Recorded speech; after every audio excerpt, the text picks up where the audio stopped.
So I want to highlight 5 books that have changed my life throughout the years. Um, Actually, I could start with this one.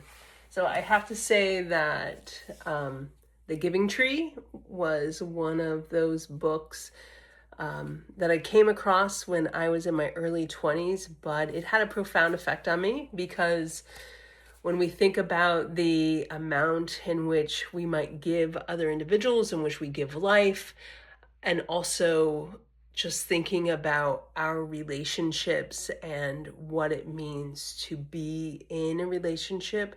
How do we give that unconditional love and not expect anything in return? And that just it really it sat with me and still sits with me for many reasons as I think about relationships in my life. Along those lines, so the Go Giver was actually given to me by one of the folks in which I worked with, and I was her manager a long, long time ago.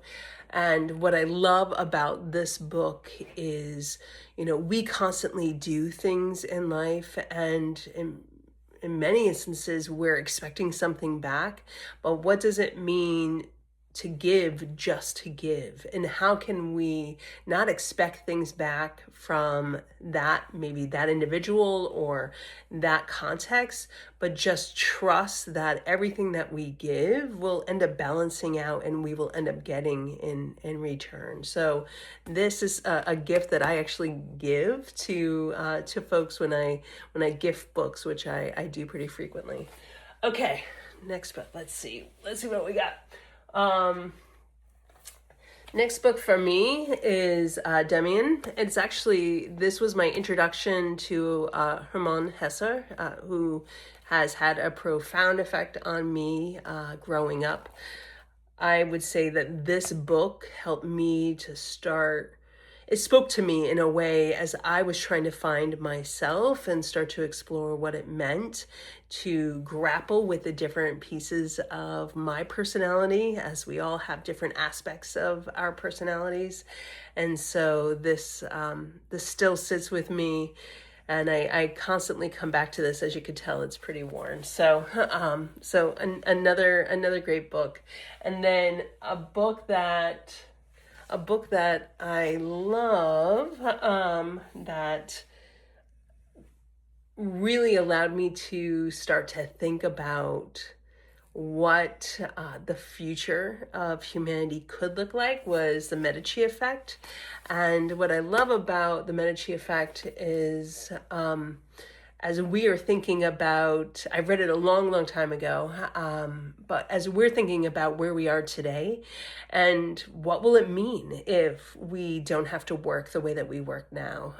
What will it mean if we do have free time on our hands? And that is a moment in which we can start to explore, how do we create those intersections of people, of thoughts, of ideas. And so everything that I do now, I try to create that intersection so that we can have a bit of that, what we used to call water cooler effect, but that exchange of ideas and passions and just exploration. So another great book. And then, oh man, there's so many here. I would say, I'll actually no, we'll pick this one. So Bursts, she could tell I still have notes in here.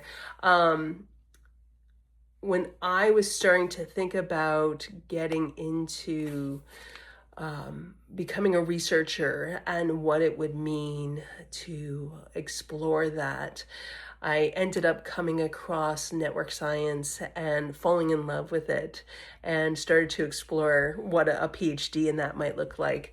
I ended up heading in a different route, but network effects in general are something that, as I look at complex systems, those systems are ones that really I gravitate towards. So Burst was a great gateway book for me. So I'd love to hear what one of your favorite books out there is, and feel free to leave in the comments.